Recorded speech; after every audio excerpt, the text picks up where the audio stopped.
90% बच्चों से physics and chemistry के न्यूमेरिकल नहीं बनते। अगर आप 11th क्लास में या 12th क्लास में साइंस लेके पढ़ रहे हो तो न्यूमेरिकल कहीं ना कहीं आपको स्ट्रेस देगा, टेंशन देगा और बहुत परेशान करेगा। आपको ऐसा भी फील करा सकता है कि यार मैं तो फिजिक्स में फेल ही हो जाऊंगा क्योंकि मुझसे न्यूमेरिकल नहीं बनता। लेकिन ये ना गलत फहमी है और गलत डर, दोबारा बोल रहा हूं, गलत डर अपने मन में आप बिठा के बैठे हुए हो। न्यूमेरिकल कभी भी आपको बर्बाद नहीं कर सकता, फेल नहीं कर सकता, अगर आपको सही टेक्निक, सही तरीका और सही चीजें पता है तो। आज हम जानेंगे मार्किंग स्कीम और समझेंगे कि कैसे बिना न्यूमेरिकल के चैंपियन बने हुए भी न्यूमेरिकल के अंदर से आप नंबर चुरा सकते हो, मार्क्स चुरा सकते हो। तो उससे पहले मैं आपको कुछ बातें समझाता हूं। देखो, मान लो कि हमने एग्जांपल के तौर पे 3 नंबर का क्वेश्चन लिया, 3 मार्क्स का क्वेश्चन, कोई 3 नंबर का न्यूमेरिकल है। अब 80 से 90% बच्चे क्या करेंगे, अगर उनको ये न्यूमेरिकल नहीं आता है तो ये क्या करेंगे, 90% बच्चे इस न्यूमेरिकल को छोड़ देते, कहते भाई नहीं, डर गए, छोड़ दिया, या इसको कभी भी अटेम्प्ट नहीं करेंगे।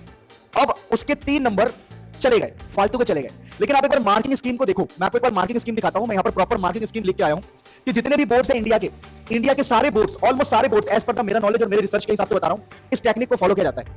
अब देखिए, अगर आपका कोई 3 नंबर का क्वेश्चन है, 3 नंबर का न्यूमेरिकल है, तो व्हाट एग्जामिनर चेक्स, वो सबसे पहले करेक्ट फॉर्मूला या प्रिंसिपल, आपने करेक्ट फॉर्मूला या अगर वो थ्योरेटिकल क्वेश्चन है, थ्योरी में प्रिंसिपल भी पूछते हैं कई बार कि भाई इसमें क्या प्रिंसिपल लग रहा है, तो अगर आपने करेक्ट फॉर्मूला लिख दिया या जो न्यूमेरिकल में पूछा है उस चीज को बस ऐसे समझो, आप करेक्ट फॉर्मूले को समझो।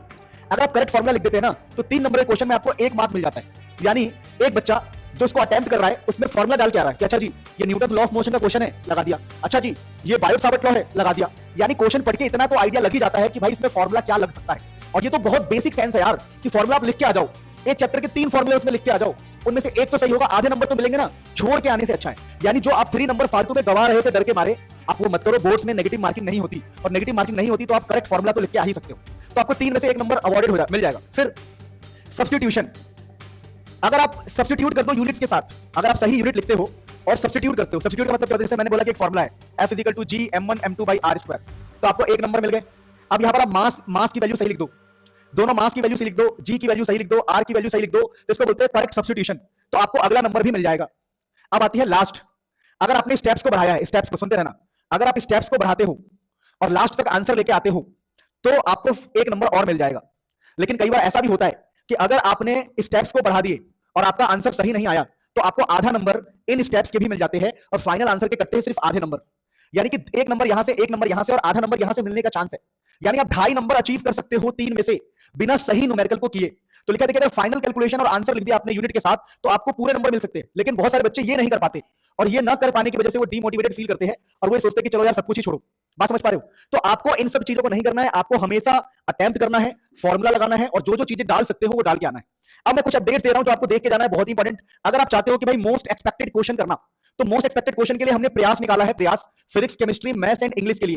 देखो यहां पर भले ही सीबीएसई लिखा है पर ऑल ओवर इंडिया अगर आप एनसीईआरटी फॉलो करते हैं तो एनसीईआरटी बेस्ड, एनसीईआरटी के लाइन से छिपे हुए और मोस्ट एक्सपेक्टेड क्वेश्चंस को हमने यहां पे डाला है, जहां पर ये सारे फीचर्स आपको मिलेंगे। आप डेली 15-20 मिनट, 25 मिनट क्वेश्चन करो, आपका बस तैयार होता रहेगा चीजें। आप यहां पर अपनी चीजों को ट्रैक कर सकते हैं, परफॉर्मेंस देख सकते हैं, बहुत तगड़ी चीज है, आप इसे मंगा लो। लास्ट टाइम रिवीजन के लिए सबसे बेस्ट है। जो एनसीईआरटी के पॉइंट्स हम मिस कर देते हैं उन सभी पॉइंट्स को यहां पे डाला गया है। और इसके अलावा छोटी सी बात यह है, अगर आपको मेरे सारे नोट्स चाहिए, देखो लास्ट टाइम में आप नोट्स नहीं बना पाते हो मुझे पता है, तो अगर आपको मेरे सारे नोट्स चाहिए तो आपको ऐप पर मिल जाएगा, मुनील सर ऐप, जिसका लिंक डिस्क्रिप्शन में है, या फिर आप प्ले स्टोर से डाउनलोड कर सकते हो और हमारे सारे चैनल के साथ जुड़ सकते हो। अगर आप बायोलॉजी में इंटरेस्टेड हो तो ये चैनल, और मैथ्स के लिए इस चैनल को फॉलो करो, आपकी लाइफ सेट हो जाएगी, 100 आउट ऑफ 100 भी ला सकते हो। बाकी अगर जेईई नीट में इंटरेस्टेड हो, Munil sir physics, Munil sir chemistry, और इस चैनल को आप देख ही रहे हो और आपको फ्यूचर में अर्निंग करना है एज ए स्टूडेंट, तो मैं अर्निंग की वीडियोस बनाने वाला हूं, क्योंकि जब मैं बहुत छोटा था तब से ही मैं अर्न करने लग गया था, तो मुझे काफी एक्सपीरियंस है कि बीइंग स्टूडेंट आप कैसे अर्न कर सकते हो। तो कुछ टाइम बाद मैं आपको इसके ऊपर वीडियो दूंगा, तो इसको भी आप मतलब सब्सक्राइब कर सकते हो। सारे लिंक्स डिस्क्रिप्शन में है, go and come again to watch me. Love you all, take care.